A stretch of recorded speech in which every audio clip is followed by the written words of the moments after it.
everyone, it's Lindsay. This is the second time that I'm filming this video. I tried filming it, I think like last week. I filmed it in the afternoon and I was watching the video clips and I could just see it getting progressively darker in each video clip. So here I am refilming this video for you guys. If you've been following me on my Instagram or my YouTube, I did announce that we moved in the summertime last year and we moved into a little bit of a bigger space, so we did have to buy new furniture. I've been having fun buying new home decor pieces, so I thought it'd be fun to show you guys the home decor pieces today. We're gonna start off with wall art. So when it comes to the artwork on my walls, I have been buying a lot of art prints. I feel like art prints are a more inexpensive way to decorate your walls. It's really nice because you can switch them out whenever you get tired of your art prints. I've been purchasing my art prints from Decor. Now this video is not sponsored. I am that person who got influenced by influencers because I feel like the people that I follow always promote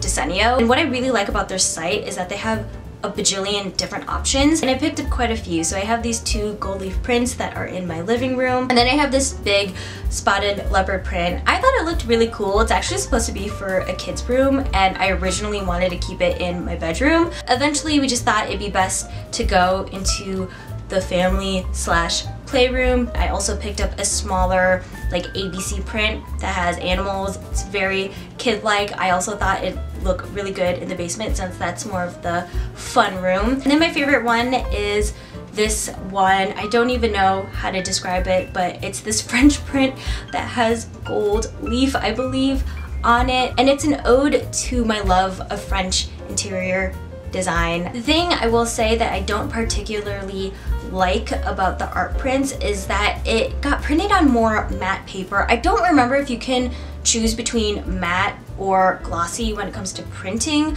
but I chose matte, and I feel like printing on matte paper, it just doesn't look as luxe like a poster would. But I personally feel like what would make or break your art print is what frame you will use, which will lead me to my next decor piece that I will talk about, which are picture frames. So one of the things I did notice about putting these art prints in picture frames is that it really depends on what picture frame you use. So I've been buying various picture frames, and the one that is my favorite are these gold frames from Target. It is by the brand Project 62, and I feel like these picture frames just make the art prints look so much more luxurious. Again, love the touch of gold in case you can't tell. It's also made out of glass, which I feel like adds that glossiness that may be missing to an art print and just makes it look so much nicer. But yeah, I really love this one. I just feel like it's a lot more inexpensive, and I really like the size of this. I feel like this is a really good size where it's not too big, but it's also not too small of a frame. But yeah, I picked up two of these. I have this one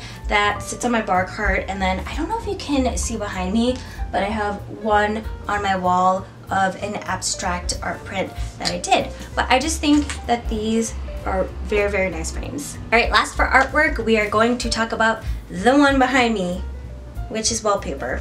This is actually the only room in the house that is wallpapered. We only wallpapered one wall. I got this wallpaper from Target. It is by the brand Opal House, and the reason why I picked up this wallpaper was not just because I really liked the pattern, but I also really liked the color of it. I thought the color just really tied well with the gray walls. I will say that this ended up being a lot more of a costly project than I initially thought, mostly because I learned I can't measure properly, and I thought I measured it correctly, and I thought one roll would cover this wall, but it turns out I needed to buy a lot more rolls. So to cover this wall, it was about like 3 to 4 rolls, I want to say. This is removable wallpaper, which is really nice if you're renting your home. It's a really good way to add your own personal touch, add some fun, especially if you're renting, because I know like when you're renting, people don't want to like paint the walls, understandably so, because it's not your place.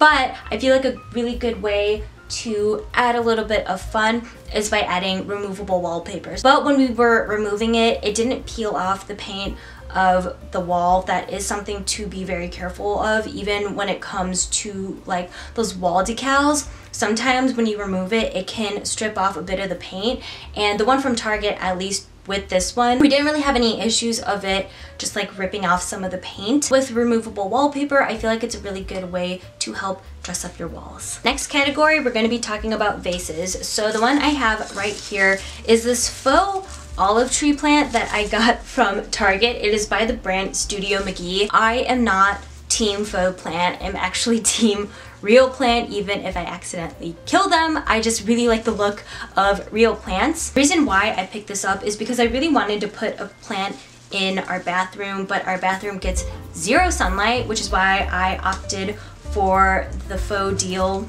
instead of the real deal. This is really random, but I feel like olive trees are kind of like a trendy plant to have in your home lately, and I really want one, but I haven't picked a real one up, so I'm just here with my fake olive tree plant. The next vase is this really cute abstract minimal line art vase that I got from Amazon, and I love this vase so much because it's such a me thing. I am a huge fan of this minimal line art trend that's been happening for a bit. I have this vase on my bar cart and I don't put any plants in there. I'm like debating about putting in a faux plant, but I feel like I'm just not gonna like how it looks. So for now, I just don't put anything in there. I think it looks really nice just the way that it is, but I think that this is such like a quirky piece to have that I think is really fun. Next, we are talking about linens. So the first one I have to show you guys is this pillow cover with my hair on it, but we have this pillow cover from Amazon. Now this came in a 2-pack,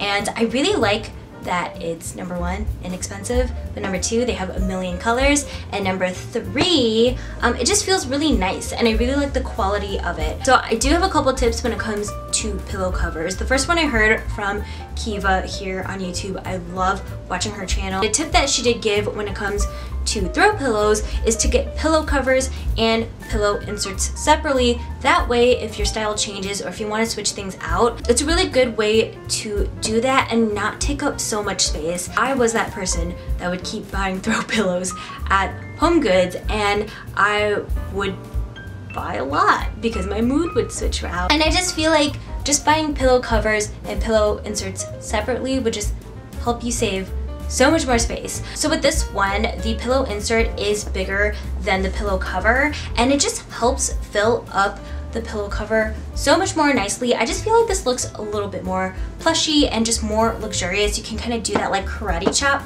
that everyone does to help give it that little like dent in the pillow that always looks super nice. But before, I made the mistake of getting a pillow insert that is the same size of the pillow cover, and it just looked really floppy, and it just didn't really look as nice and full. So that is another tip that I have. Last, for the linens, I'm going to be talking about my bedding right here, which is a quilt from Target. It is by the brand Room Essentials, and I wanted to go for a quilt more than a duvet because I just get hot in a duvet. I don't think it'll keep you warm if you are someone who naturally gets very cold in bed. I feel like you would definitely need something a bit thicker, but if you're like me and you get hot, I really recommend this. What I really like about this is that it was more inexpensive, because I do feel like bedding can get very pricey, and especially since I wanted bedding that is white. I just love the look of like a white bed. It just looks so clean, so calming. This quilt was a little bit more inexpensive, which I liked. Next category, we're talking about candles and other random decor pieces. So I'm gonna start off with the candles first. With these candles, I got them from Ross and HomeGoods. So these are the ones that I'm not sure if I'd be able to link, but the first candle is by the brand Urbane by DW Home, and I got this from HomeGoods. It is the scent Palo Santo and Copal. It smells really good. Love the look of it. It looks really sleek. I love the black. I feel like it looks very expensive, like you would find in Anthropologie. This is such a candle that I just have on display, and I don't want to burn it because I just really like the look of it. Does anyone do that? I do that sometimes. And then the second candle I have is from Ross, and it is by the brand Chandelle. This one was a lot more inexpensive than this one from HomeGoods, but I did really like the look of it because of the matte black. I feel like matte black is like a trendy thing when it comes to interior design. I just really like the shape of it. I just love how it's just such a boat of a candle. The scent is cedar wood leather. Overall, I do find that Ross and HomeGoods or TJ Maxx or places like those are really good places to buy candles because you can buy candles that just look super nice, but they're not as expensive. Last piece I'm going to talk about in the decor category is this guy right here. This is a bust that I got from HomeGoods. This is actually really heavy. I just feel like it's just such a dramatic piece to add to your home that just feels bougie to have. All right, the last category, I'm going to talk about rugs, and I have this rug from Amazon. Pretty inexpensive. I just overall wanted a rug to place inside around like our entryway so that when people walk in, if they have like dirty shoes, they can just put their shoes on the entryway rug. What I really like about the rug is that it's more woven and very thin. I really wanted something thin because the door was gonna go over it, and I feel like this is a really good rug for that. I didn't want like one of those squishy, rubbery, like rug mats. I don't think they look bad, but that wasn't really the look I wanted to go for just because I wasn't sure if the door would go over it. I like how this one just looks more like a rug. It's woven, it has the tassels. I think it looks really cute. It's gray. It goes with our decor. Overall, I thought it was a really good purchase, especially since rugs can be so pricey. This was a really good find in my opinion. That was it for this video. I hope you enjoyed watching it and found it helpful, maybe have been inspired, or might have found new finds. If you enjoyed it, please give this video a thumbs up. Don't forget to subscribe, hit that notification bell, and I will see you all in the next video. Bye everyone!